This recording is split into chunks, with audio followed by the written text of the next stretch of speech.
Hey, aloha. I'm in my new living situation. Let me see if you can see. No, we can't see anything. It's too dark, and I was too tired to get out here any sooner. And it was raining too hard.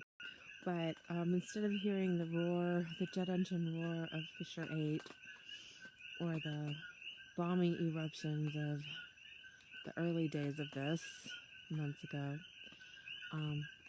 cookie frogs. So, and I killed a cockroach earlier, so things are getting way back to normal. I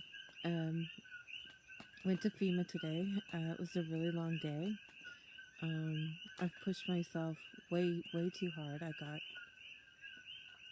I'm verging on collapse, actually. I made the bed tonight and broke into like a pouring out sweat. So instead of going out to dinner, which I was invited to, I stayed home and took a beautiful long shower, and I'm enjoying the sound of the jungle. Hopefully you saw the pictures I put up, the Fissure 8, which I think Fissure 8 should become a new euphemism for understatement. You know, like when you go ballistic, you just had a Fissure 8. Because it's so far beyond a fissure. I read tonight, I think it's at 180 feet, which is 18 stories.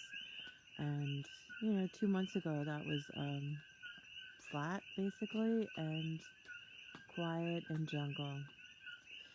So it's amazing to see this, and then there's this little other part of my brain that says, that was home, that was jungle, that was quiet, that was another life. Now it's another life.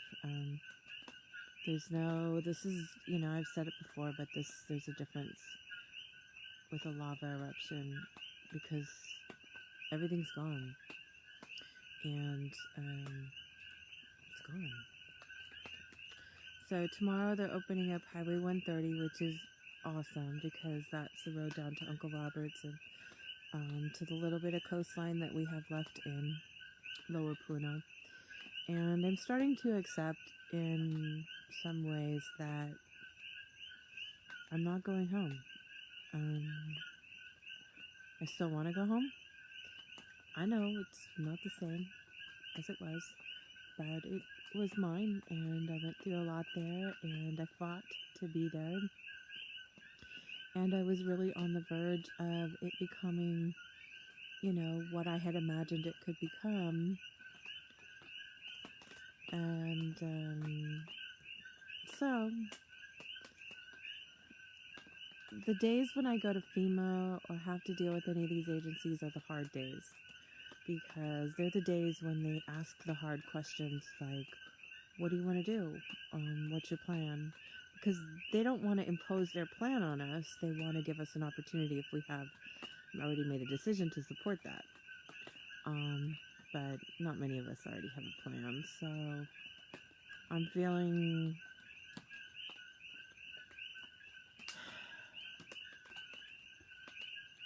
I don't know what I'm feeling, like giving up, like just house sitting around the world for the rest of my life, or digging in and remaining a part of this amazing community and being a part of whatever is being created, because so much amazing energy and people in Aloha, and it's the true meaning of Aloha. Is if you're watching this, this is truly what it means. It's not just hello and goodbye. It's a way of being, and you're witnessing it. If you're watching this, you're witnessing it in the actions of the people who are just jumping right in and building villages, in a matter of weeks, and giving people homes, and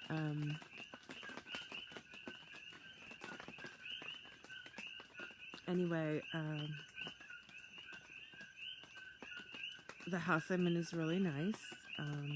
As you can see, I got to take a shower, a hot shower that hadn't already been used by 45 other people, like at the shelter. And I discovered today, okay, so there were rippers and tweakers, people actually getting on the bus in Kona and coming over here, homeless people, and moving into the shelter and ripping us off.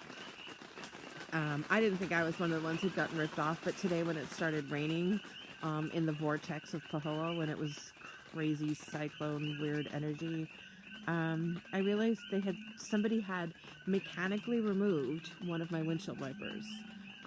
Thank goodness it wasn't the driver's side, it was the passenger side, but they took the whole arm off. I have to find a replacement for the whole arm of my windshield wipers. So anyway, I'm gonna go to sleep. I'm on a real bed, by the way. I'm not sleeping in my minivan. I'm sprawled out just like I used to be in my wagon.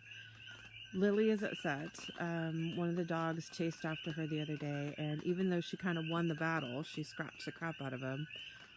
She's still scared and pissed off at me. So she's roaming around here somewhere. I gave her some catnip. Hopefully that'll do. And before I go, I'm going to say hello, Doug, Robert, Chris, Brenda. Hello. So happy to have you here. Thank you. And I'm going to, I know it's probably hard to believe how loud those Koki frogs are, that I'm going to go to sleep to it, but I'm going to sleep so well. And it's raining. I actually feel like I'm home. I feel like I'm back in my jungle. I'm in my gypsy wagon. I got my kitty. I got Koki frogs. I got rain. And there's no such thing as a crazy ass Fissure 8 and a lava river and lava boats and I just can pretend everything is still there. Aloha. I love you. Good night.